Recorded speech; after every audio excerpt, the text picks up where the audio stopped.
Hi everybody, Sean Norris here from Zomb Studios, and this is a director's commentary for Casadastraphobia.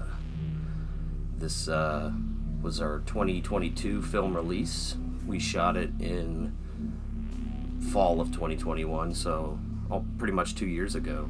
I think we wrapped filming almost exactly 2 years ago. Yeah, we did a lot of shooting in October, so we got a lot of nice fall scenery, which was cool. This was, we shot this the same year we shot Whitetail, so it was like we shot Whitetail, had summer to kind of plan for the next thing, and then jumped right into this in the fall.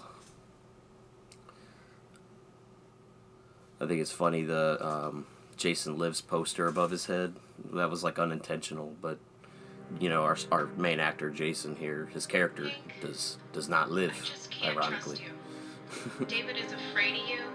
You don't even have a job. You lost your car. I think it's best you just stayed away. Go start that new life you clearly wanted. So this stuff with Hank's ex-wife, you know, her name is Linda, which is kind of a nod to Halloween 3 Season of the Witch, because Dr. Chalice's ex-wife that's always nagging him throughout the movie is named Linda, so I just was like, yeah, whatever, she's Linda.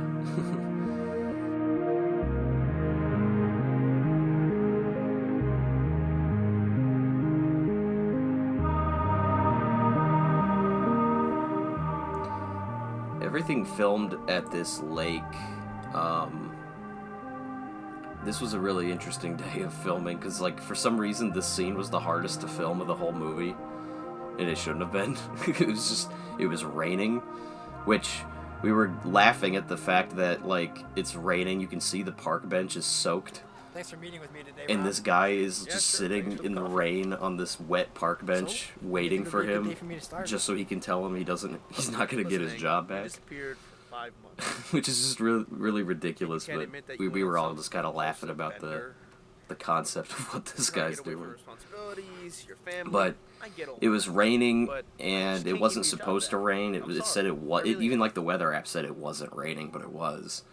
And, you know, I forgot like an SD card back at my dorm, and I had to drive back to my dorm and dig through my desk to find the SD card. We almost lost a piece of the tripod in the lake. It was just like, oh my god, everything's going wrong. But then, you know, as the day continued, the weather got nicer, it stopped raining, and then it was like right here, this is like an hour later after that scene, and suddenly it's like nice and sunny. Buddy, I know your story, and I believe you. How do you know my story? I see it in the way that you walk. I walk the same way. They took me too. It's like I'm afraid of gravity just giving out from underneath me. It's called Casadastraphobia. So Casadastraphobia is it's a real phobia, and it's the fear of falling up into the sky. Like if you're like on flat ground, like in a wide open area, and you just look up at the sky, you know the feeling you get when you're standing on like a high point, or you get kind of a sense of vertigo if you're got like a fear of heights. It's like the inverse of that, basically. You get this like sense of vertigo looking up at the sky. And I discovered it because I was trying to figure out a good title for an alien abduction movie. I had most of the plot outline already in mind, but I was trying to figure out a good title, so I was looking up different phobias that involve like space, but then I found this Casadastraphobia, and I was like, you know, that's actually a pretty good idea for an alien movie. Like, this character develops the phobia because he was abducted by aliens, and so that was kind of the title I was going with, because I was just having such a hard time finding a good title, and I thought that was such a weird one. It was definitely a mouthful, but the more you say it, the more it, I don't know, sounds cool. Go ahead and give us your full name, age, and describe your experience. My name is Hank. I originally wanted this scene to be shot in a church with like a much bigger circle of UFO abductees.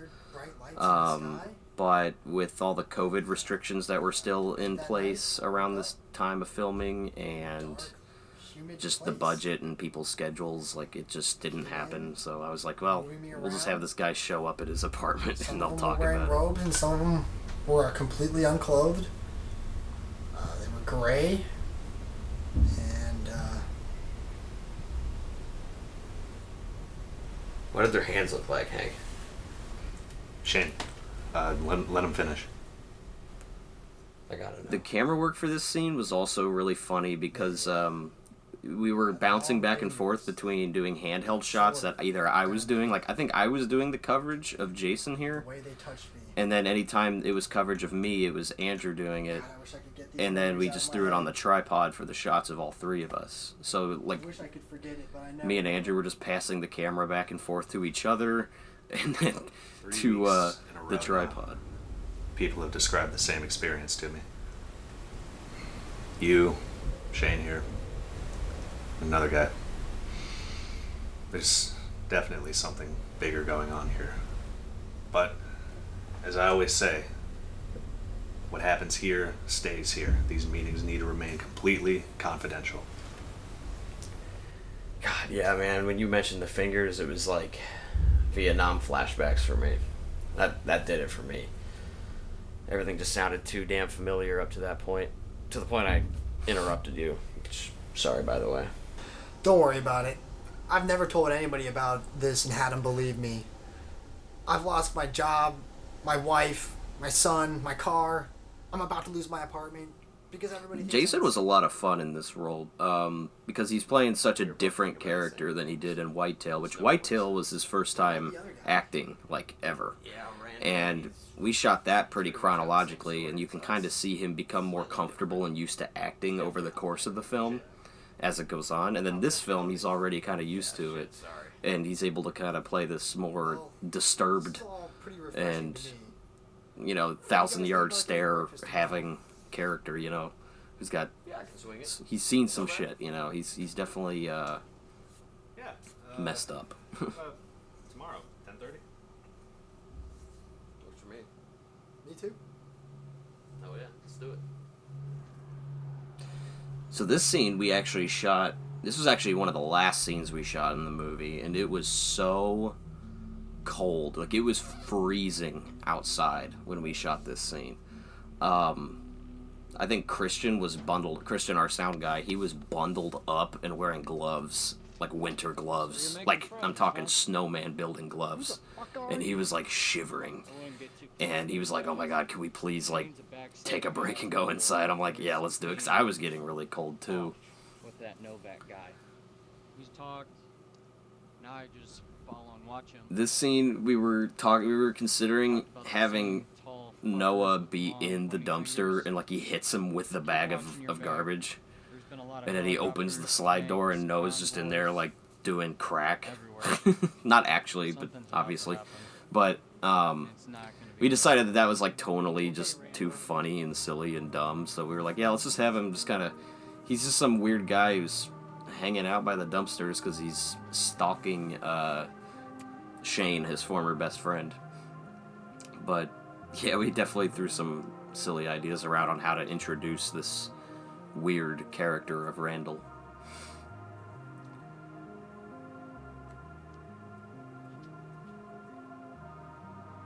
This was I had considered making this film black and white initially, but it's shots like this that made me ultimately decide not to, because I just love the orange fall look to it, you know.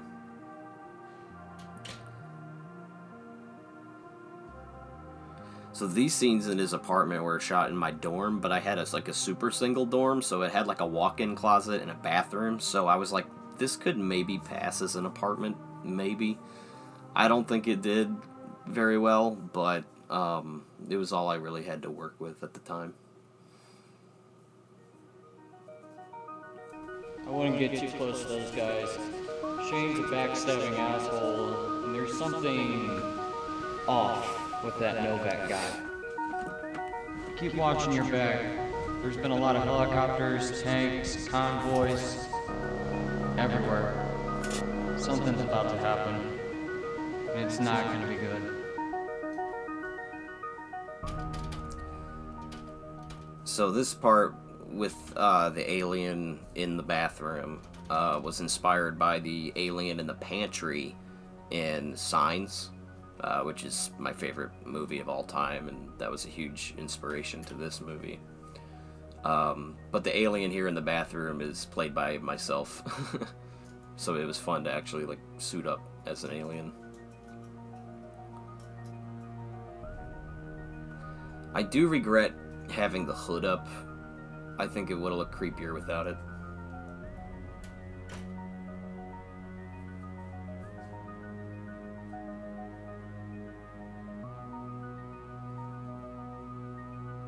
I do think it's kind of funny. Hank has an Alien 1979 poster and some Star Wars posters up. It's like you'd think he'd tear that shit down like instantly. It would like trigger some PTSD. Those are just my posters that I had up. I just didn't think to take them down. Come on, Hank, you son of a bitch. Answer your phone.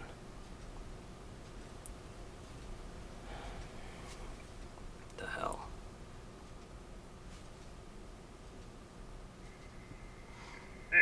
Hey, Novak, what's up? Are we still on for breakfast this morning? Yeah, I still am. Alright, cool, yeah. I've been calling Hank, he's just not answering his phone. You want to come over and pick me up and we could just head over to his place, see if he's alright? Yeah, that sounds like a good idea. Alright, cool. Alright, I'll see you in a minute.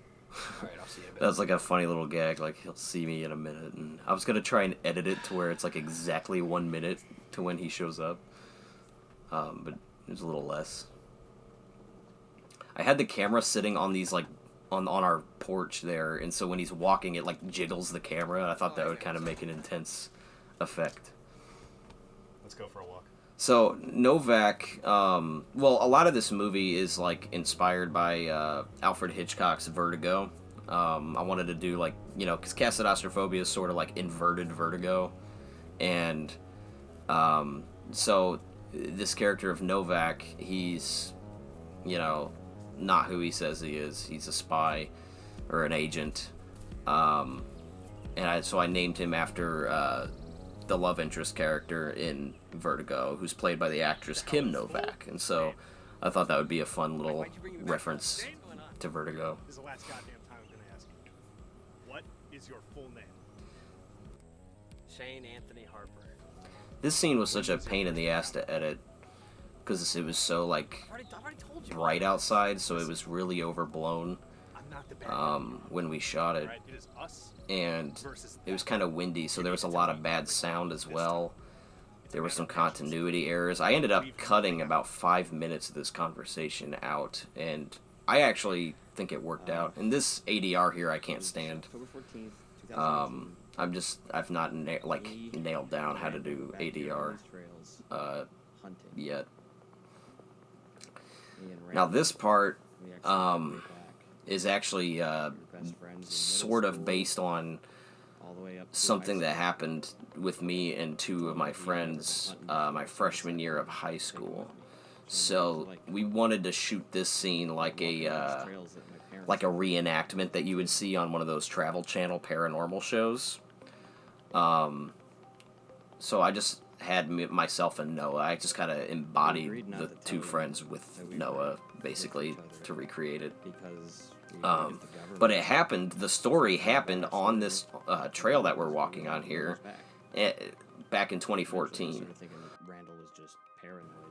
And I actually had that crossbow and that flashlight with me when it happened.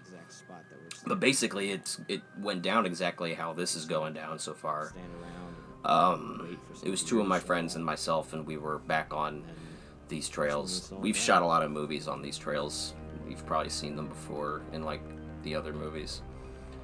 But I shined the light over the fence. There wasn't corn planted there like there is in this.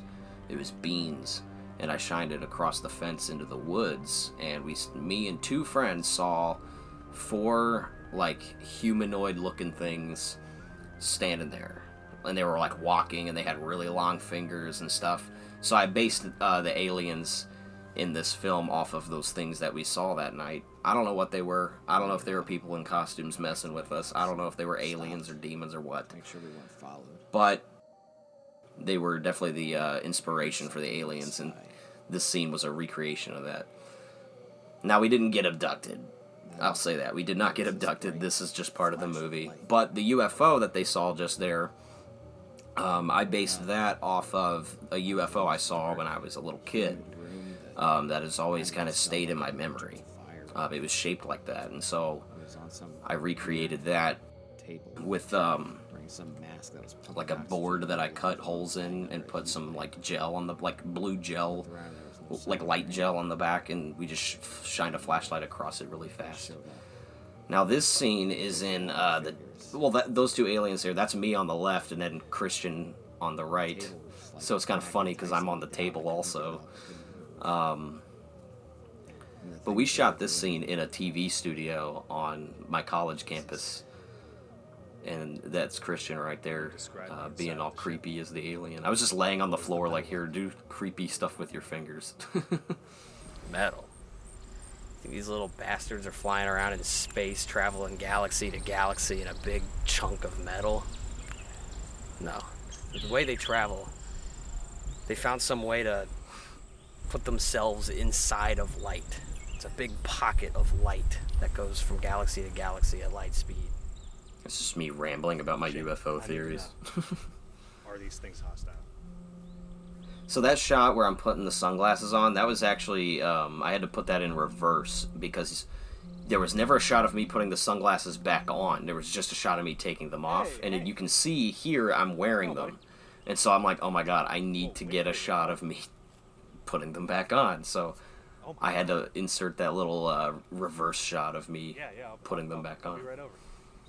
Yeah, see you soon. I breathed such a breath of relief when I realized that I could do that.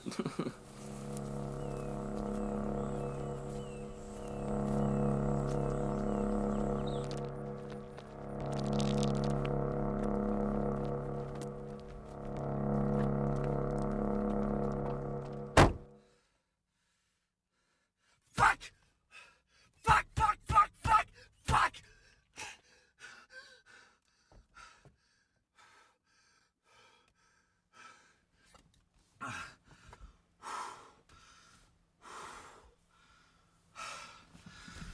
You are doing the right thing.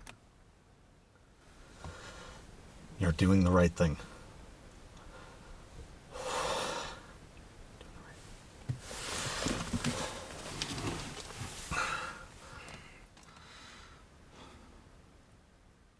Hi, honey. I need you to send a check to this address.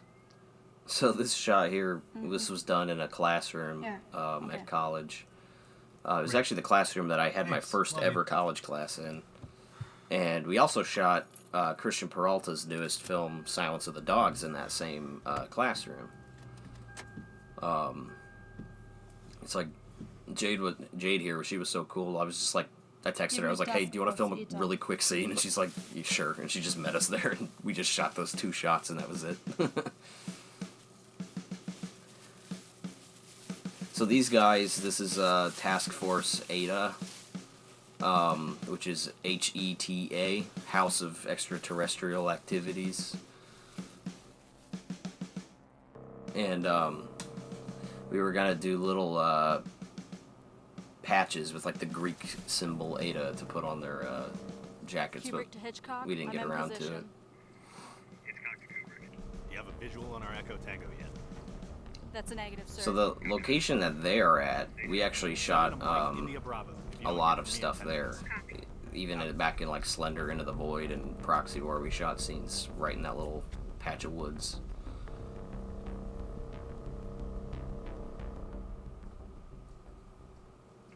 I think we shot this scene in like November 3rd or 4th of 2021, and it was really cold that day too.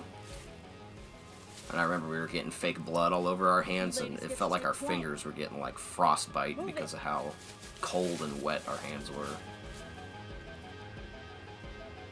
But basically, as you can see, these guys aren't really military. They're not, you know, one guy's got long hair. They're not wearing, like, military protocol boots or anything. They're just a private militia that's on government payroll to take care of alien stuff. I don't know, that's just what they specialize in. There's a whole bunch of lore in my brain about those guys, but we don't explore it. I regret not having a shot here of the alien in the bathroom. I think we needed another shot, because it does kind of come across like it's just in Hank's head, you would think. I do wish we got a shot there. There's so many little insert shots I wish I could have thrown in. I've never seen one of them in person before. I mean, that is exactly the way you and Shane described it. Right? This opportunity just fell into my lap. What do you mean? I have to tell Linda. I need to get my family back. Hank, are you sure? I mean, you could be putting your family at risk by I sending... need to get my family back. I'm tired of living in this shithole apartment. It's worth the risk. You actually see my planner with all my classes on it. Good lord.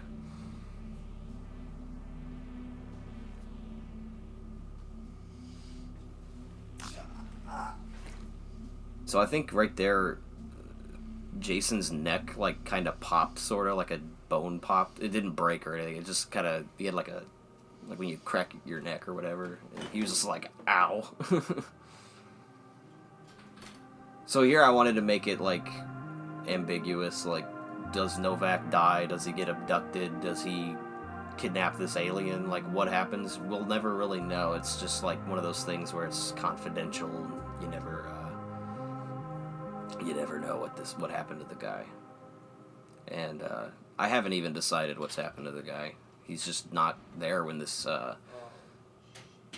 Mike India Bravo, Man in Black, shows up. Kubrick, Hector Charlie is down. I repeat, Hector Charlie is down.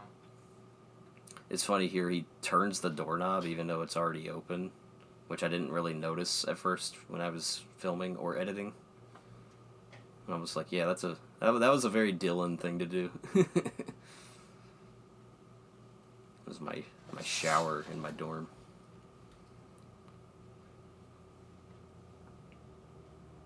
Nothing's here. So this is where this becomes a horror movie. I was like, we gotta reward the audience for sitting through all the drama of PTSD and alien abduction. Echo, Tango, and Hitchcock are MIA.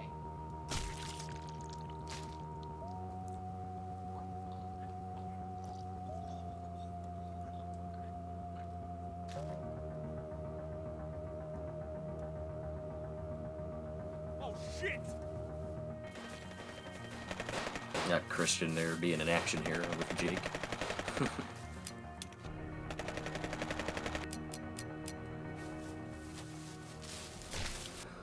One of my biggest regrets is not having the alien actor, which is Noah in this scene, not having Noah wear thin black gloves underneath the robot fingers because you could just see his skin.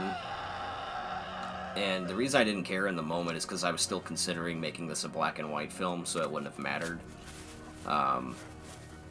Just leave me. But, you know, what can you do? Yeah, you can see an alien there standing off to the right, so there's a second alien in the woods. They're here to collect their friend who got trapped in the closet, and they see these guys with guns, and they're like, yeah, let's take them out. Right there, you can see Noah's hand, and I'm like, you can even see his tattoo on his hand, which drives me crazy every time I rewatch this. Photos of an extraterrestrial in a bathroom were taken by a 33-year-old man named Hank Stevens. So that's Nathan Wazinski's voice on the radio. He played Eddie in Whitetail and Nick in The Camp, Andrew Oliver's The Camp. I wanted him to play Novak originally, but he was too busy this semester to be a part of the film, but I was able to get him to do the radio voice. So right there, Noah just had like one of the lights from the lighting kit, and I just said, yeah, turn it on and off really fast in your face, and he just did that, and it looked like a gunshot. I don't want to hear from me ever again. That was also in my car. I like you is to real. throw my car in all my movies. It's like a car I love you, cameo. and I would never lie to you. I wanted you to believe me, and so I looked for proof, and it found me. We are not alone. It's in front of us, but it's always getting covered up and hidden. They think we as a society can't handle the truth, but we can. We're smart enough. We're strong enough. There's my cat, We know we Velly. are. He gets a little I didn't cameo. He abandon you ran and away David for 5 months. about a I year was after dating. we shot this film. I've seen the outer realms. I need you to do this one favor for me, for our son. Spread these everywhere.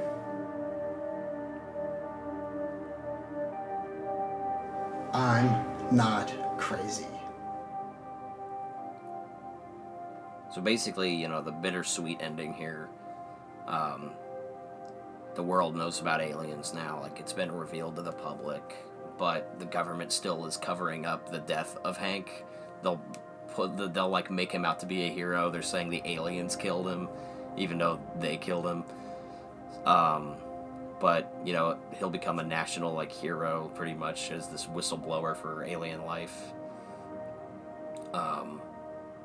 Who will be celebrated despite being executed by the state. But yeah, that was...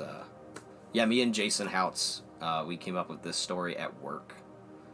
Like, we just kind of talked about it for 9 hours a day. We'd be like, hey, what if we did this? But yeah, so that was Casadastraphobia. This is the latest film that I have made. I'm working on something currently, which will be totally different. I'm sorry if I sound sick, because I am. But yeah, Casadastraphobia, it was a lot of fun to film 2 years ago. It was my capstone project for college, and, you know, I think everybody had a good time on the set. But I hope you guys enjoyed this kind of insight into the film and through this commentary. If you want to see more stuff like this, just let me know. I might do one for the Grindhouse cut of Whitetail, and maybe even some of the creepypasta films. If you like what you watch here, just hit a like and subscribe, and I'll keep you guys posted on the next project. Happy Halloween.